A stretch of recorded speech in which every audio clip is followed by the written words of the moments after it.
macam mana soalannya yang ditanya jawab? Sebenarnya bukan setakat soalan ditolak, tapi sebenarnya ada secara panjang dalam soalan yang saya tanya ni. Ni boleh kira kali ketiga tolak. Kalau kita kata tak mau bangkit masalah, kita bagi peluang untuk dia buat pun sudah 3 kali tak mau jawab. First time bila saya tanya, contohnya saya tanya soalan peruntukan di Tun Simpan Pulai, dijawab kata oh tak ada Tun Simpan Pulai biar peruntukan. Maka kita tanya, ini last sidang sama saya ingat, 5 soalan ditolak dalam sidang lepas ya. Kononnya soalan saya lebih daripada 3 pecahan. Saya nak bagi tahu sebenarnya kalau saya ada APC tidak lebih daripada itu, masih dalam 3 pecahan. Tetapi ditolak 5 ditolak. Okey, tak apa, saya ubah lagi sampai 1 ayat, tak lebih 3 pecahan, tetapi ditolak juga. Ini maksudnya sengaja nak cari alasan untuk tolak. Sebab apa? Soalan ni saya pernah, masa belum submit kepada Dewan, saya pernah jumpa dengan speaker. Saya minta satu speaker, okey cek apa masalah dalam soalan ni, cakap sekarang. Saya tukar sampai dia boleh jawab. Dia tengok-tengok, kata okey, dia terima. Sekarang baru nanti cek. So saya sakit dalam jawatan kuasa Dewan tersebut, sengaja nak tolak. Dia sendiri bila saya tanya tadi, dia pun terpaksa senyap, tetapkan nak jawab. Bila tanya Datuk Exco, tanya Sungai Rapat, tengok saja soalan tanya pertanian, tolak kepada Exco Pertanian Manung. Tengok-tengok, oh sorry, you tak boleh tanya soalan bertentang dengan pentadbiran, cuma boleh tanya polisi. Mana ada Dewan tak boleh tanya soalan tentang pentadbiran? Saya bagi tahu. Perintah tetap yang tolak adalah 23(1)A. Tetap soalan ini itu hendaklah menepati peraturan yang berikut. Sesuatu soalan itu tidak boleh dimasukkan nama seseorang. Okey, tak boleh masuk nama. Atau kenyataan-kenyataan yang tidak sebenar-benarnya. Mustahak bagi menjelaskan masuk soalan ini. Contohnya kalau saya tanya satu soalan bahawa oh ada khabar angin bahawa Datuk Jamri ataupun Datuk Hamidah yang rasuah dalam satu kes, minta jelaskan. Kalau pertanyaan macam tu boleh tolak di bawah 23(1)A. Tetapi soalan saya, sila nyatakan syarikat yang diluluskan kawasan pembalakan sejak tahun 2009. Ini cuma fakta. Tak ada tuduhan siapa, tak ada nama siapa. Soalan kedua, senaraikan syarikat kuari di Negeri Perak.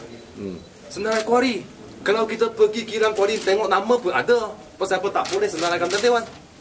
Yang ketiga, senaraikan kontraktor bagi projek PIA dan PIAS. PIA dan PIAS adalah peruntukan tahunan setiap pejabat daerah, projek infrastruktur dan perkhidmatan. Setiap tahun 2 kali. Kalau kita pergi pejabat daerah, awal tahun ataupun tengah tahun, ada senarai projek. Dalam notice board, berapa ratus ribu diperuntukkan untuk nama projek apa di bawah kontraktor itu.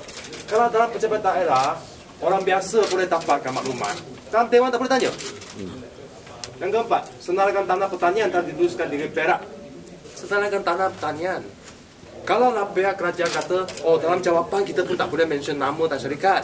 Tetapi saya nak bagi tahu, kawan saya, Kuala Kurau pernah tanya, di Kuala Kurau senaraikan pengusaha peternakan ikan.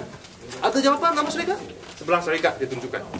Kawan saya dari Hutan Melintang pernah tanya, pemohon-pemohon yang dapat APT di Hutan Melintang pun dapat senaraikan nama.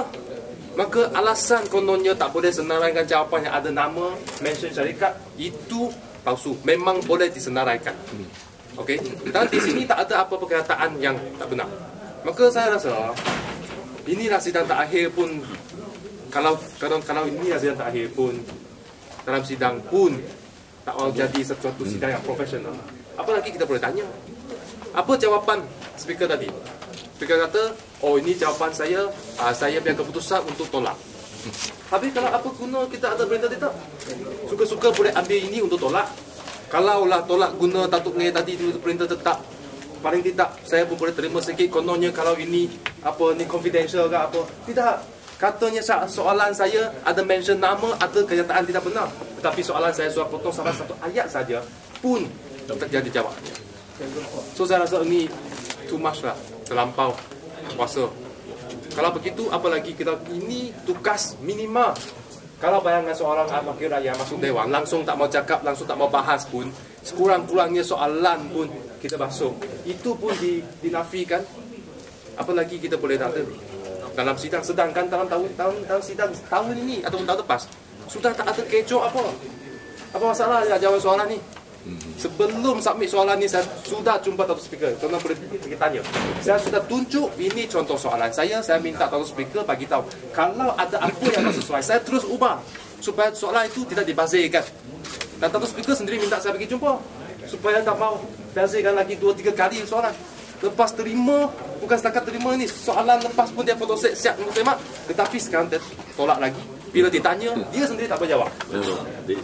Deserve his action. Dalam jawatan kuasa termasuk juga EXCO kat dalam. Dan saya pasti mestilah seseorang dari EXCO ke atau di mana-mana yang reject soalan ni. Dan bila saya tanya, EXCO pun tak berani jawab. Tun Sungai Rapat tak berani jawab, Manong pun tak tolak, Dato' Speaker pun tak tolak, siapa lagi? Tinggal Bangkok saja. Dan saya rasa Bangkok lah yang pergi rejectkan semua soalan ni. Tetapi nak reject pun bagilah alasan yang reasonable sikit. Tak ada. Bukan kata sensitif, bukan kata confidential. Tapi kata saya mention dengan nama dan kata tak benar. Dan jawab soalan sudah terang-terang saya cerita, tuan-tuan boleh fikir sendiri. Apa salahnya soalan ni? Tak ada. Dan soalan yang lebih kurang sama pernah dijawab. Contohnya kalau saya tanya senaraikan syarikat pengusaha kuari. Ada pernah adun yang tanya senaraikan pengusaha penternakan ikan. Boleh dijawab semua senaraikan nama syarikat. Takkan penternakan ikan boleh, pertanian boleh, kuari tak boleh. Maka saya memang geram sangat. Ya, okay. No, So saya ambil sekali lagi soalan saya pergi bagi Dato' Speaker. Apa guna masuk Dewan bagi Speaker tak guna? Bagi je macam Right.